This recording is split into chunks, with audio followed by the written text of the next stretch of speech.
Hey, Lounge family. I hope you're doing well today, and I hope you have had an incredible Memorial Day weekend.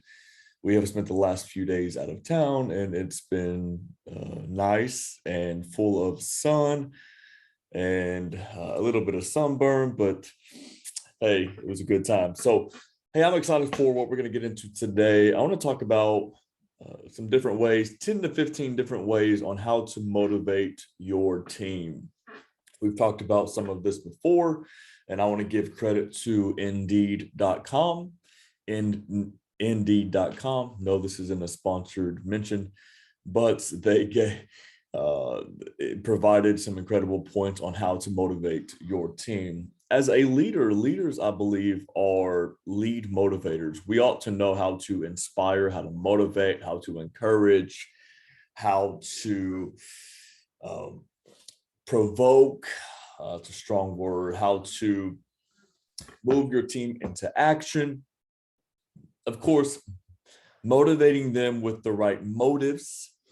I think that goes a long way when your leaders know that you have the organization's and each individual's best intention in mind.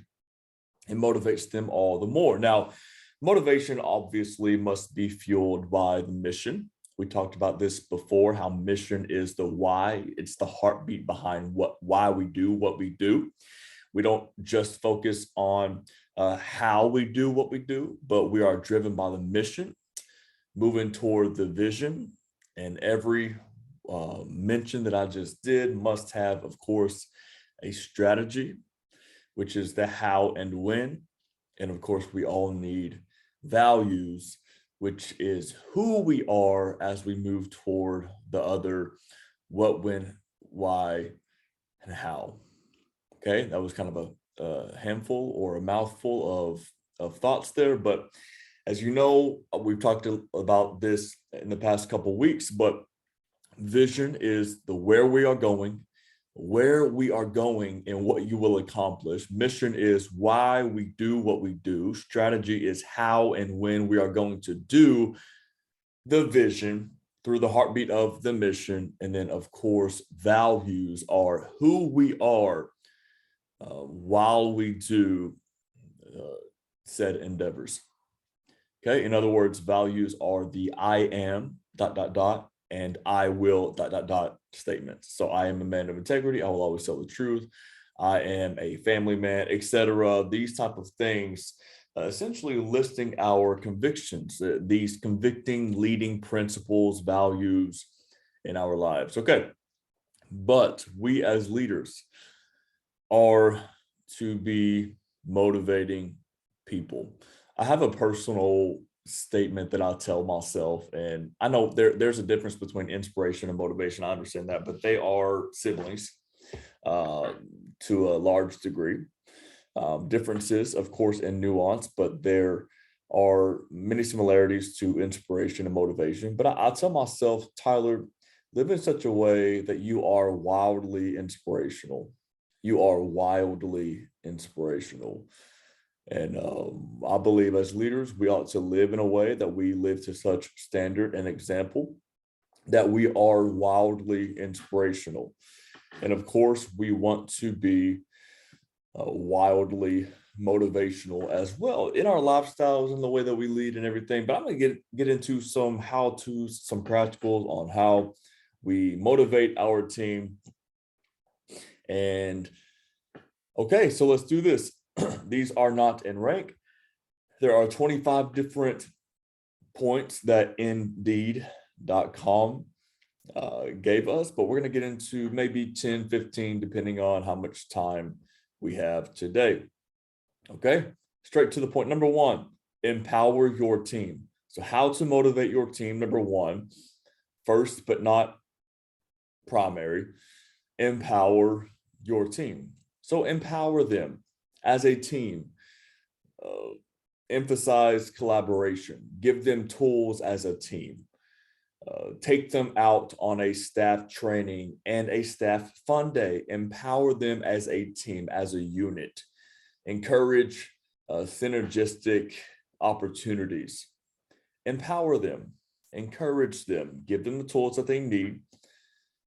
and other type of incentives by being on a team together or on a staff. So empower your team. But number two, I really love it is this: empower individually. Okay, so let's talk about it.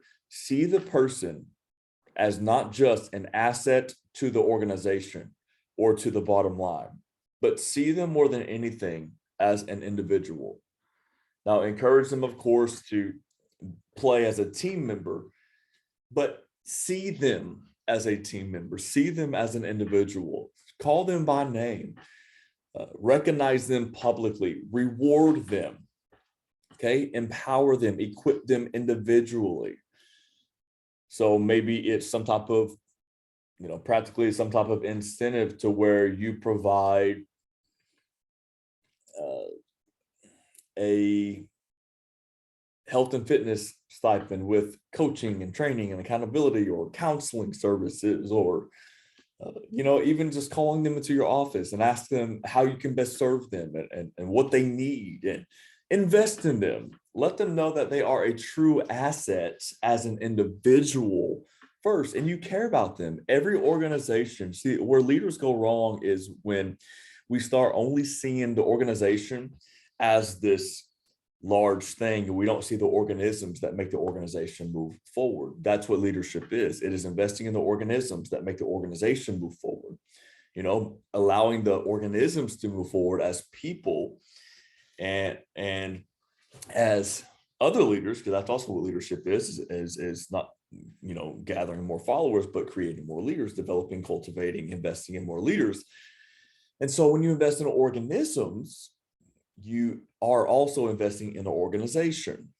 Okay, so oftentimes we get it backwards, and I have many a times before. But you want to invest and empower them individually, encourage them, see how you can best serve them. So text them today: how can I serve you?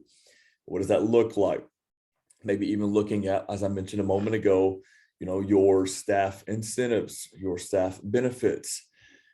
We're in a day and age to where there are so many cool benefits to joining certain teams, benefits for them individually, for vacation time and massage services, and food stuff. I mean, just really, really neat things. There's a book that opened up my mind to this some time ago when it was released. It's called "It Doesn't Have to Be Crazy at Work." It doesn't have to be crazy at work. The founder of Basecamp, or the founders, I believe, wrote it.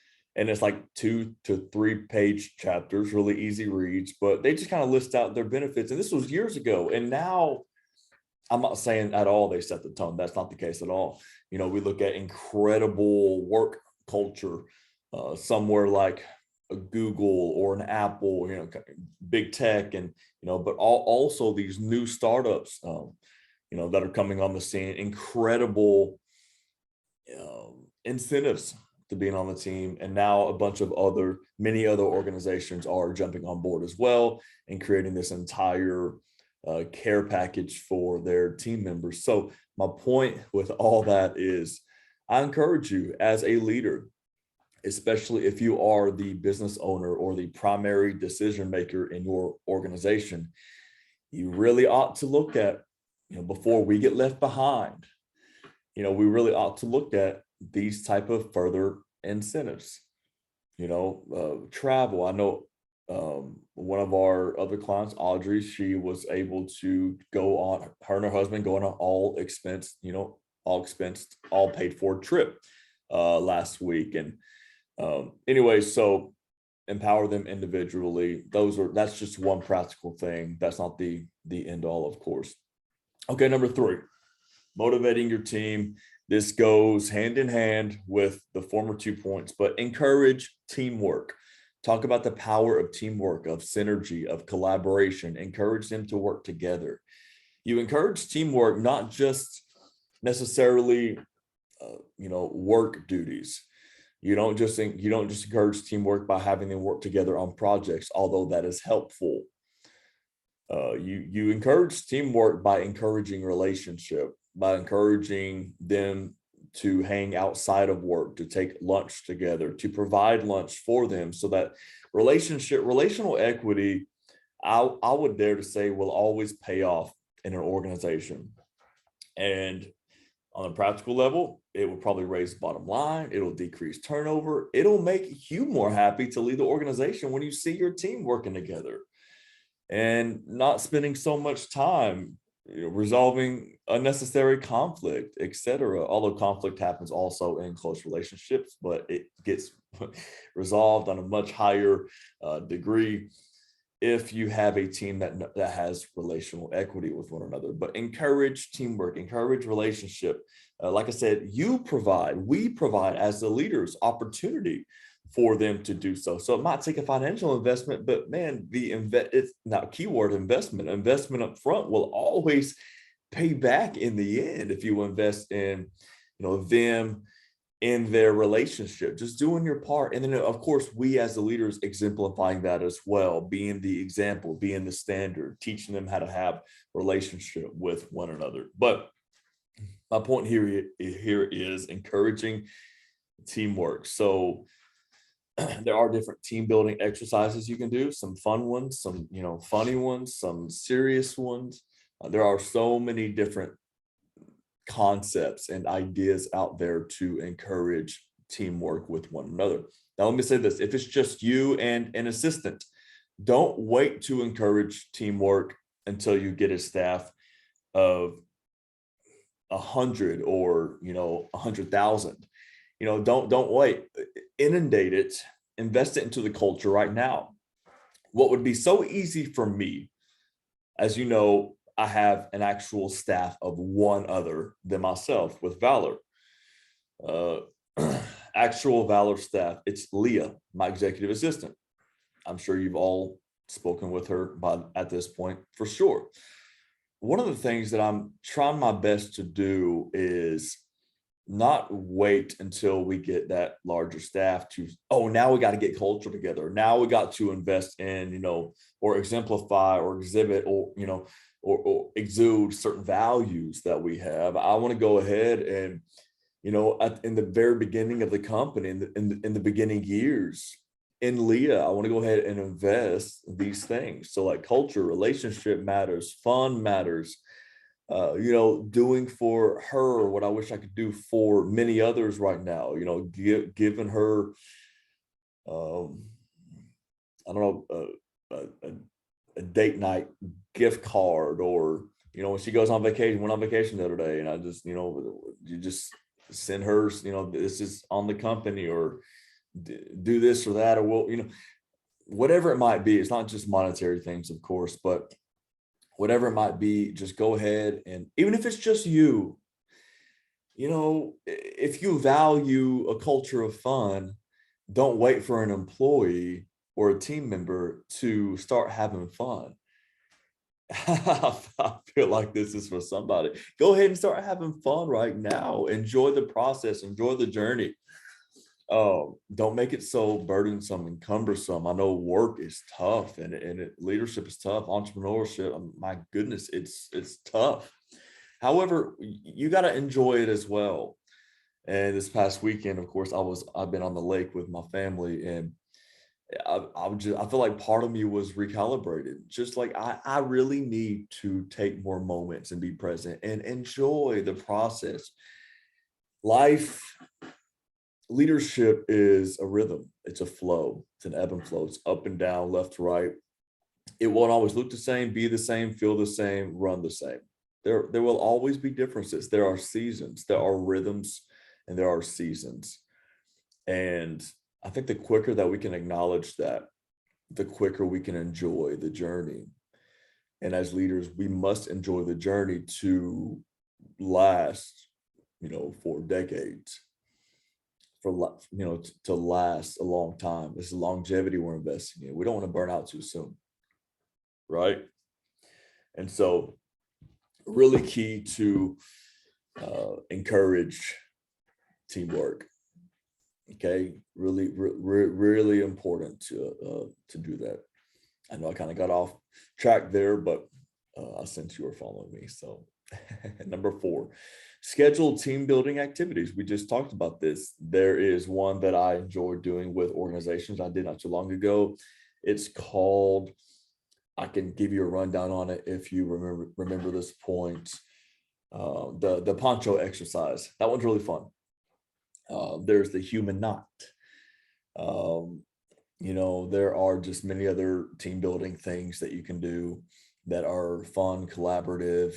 There's also a lot of things that you as a leader can watch and identify in your team members. You can see, as the old saying goes, soldiers fall in rank. You can kind of see who does what, who's analytical, who is aggressive, who is observant, who is, a good team player, who is compliant, who's competent. You can kind of see some of these things, and it's just really interesting to watch. So schedule team building activities. These are not just in team building exercises necessarily, but sometimes it's, having a bowling day, dinner, just investing, have them over to your house, just investing, if you're not solely virtual, that is. I know my wife's part of a company, they work all over the world virtually, and they have a good workplace culture, via Zoom or Google Meet, whatever they meet on. And they make it fun. They keep it as fun as they can. There are so many types of streaming, video streaming, conferencing, whatever platforms that you can do collaborative games and stuff on it. I mean, it's just really neat.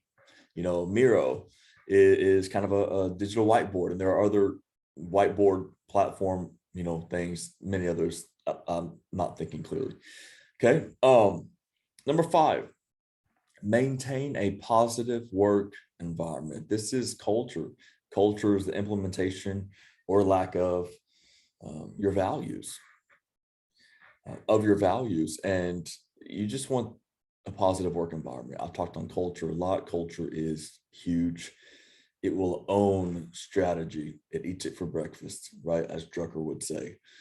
But you want a positive work environment. You want your workplace. How cool is this? You want your workplace to be a service to your team members.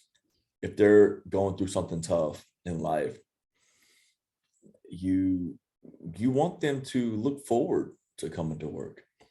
No matter what your organization does, it could be something random that's not, typically a positive. Like it's one thing to work at a nonprofit that is, let me say it this way. I was going to say, a charity that's obviously positive and doing great things, and it's obviously doing great things. What I mean is that a public would look at this, sector of a service and say they're doing great things. It's easy to look at somewhere like Valor. It's like, of course we need to be positive. It's obvious. We have a client right now, and a good friend of mine. I spent last week with in Oklahoma. He runs a landscaping and lawn care. Let me get that right. Service, incredible. And he's trying to break the status quo of what construction, labor, landscaping, lawn care is, because usually and I've worked at them before, you would show up, you get briefed, you go out on your jobs, or if you even come to the office, sometimes there's no office culture, no office activity, and people don't know each other, etc. And it is what it is, and they get the job done. And as a result, performance is eventually fades away. If it's not already low, there's not a ton of accountability. It's an hour by hour thing, so therefore people aren't necessarily encouraged. There's not really many incentives. There's you don't know the next guy working with you, and there's no relational equity. There's just that's the typical. Now that's not for everyone. That's my point. And our client Ronnie is trying to break the status quo. He's trying to provide an incredible workplace culture. He wants to have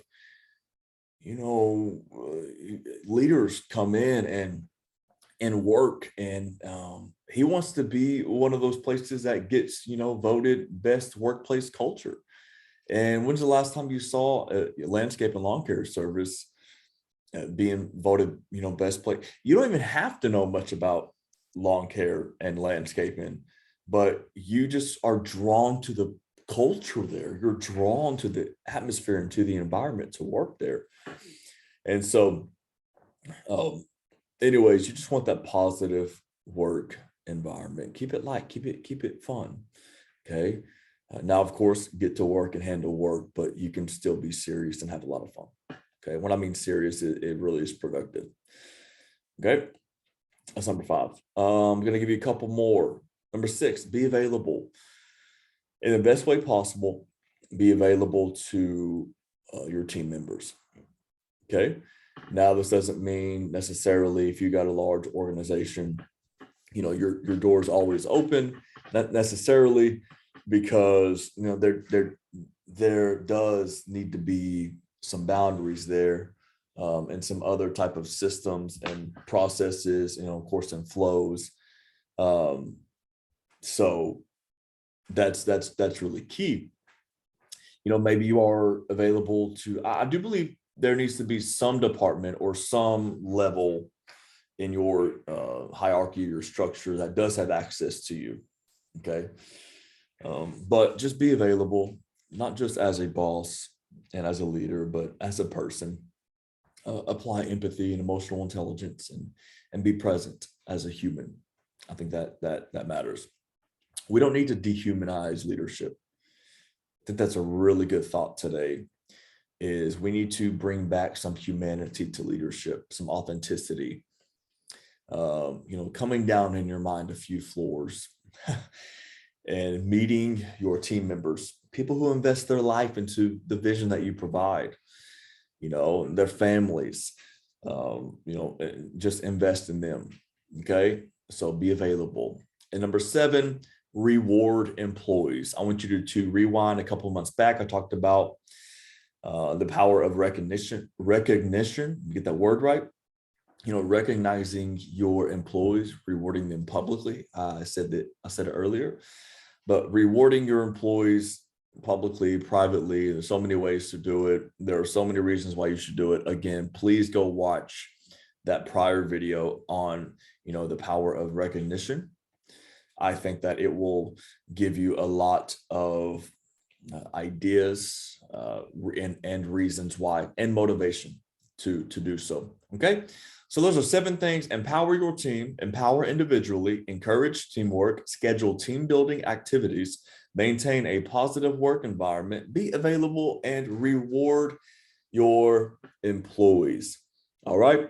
Okay, leaders, I hope that helped today. I hope it encouraged you. I know that there's some on this call. You are a one-man or one-woman operation right now, but there are ways to go ahead and invest some of these things into your core values and applying them to yourself, you know, being available to yourself, rewarding yourself, empowering yourself, you know, invest in yourself, be positive. There are ways that you can look into the mirror as well.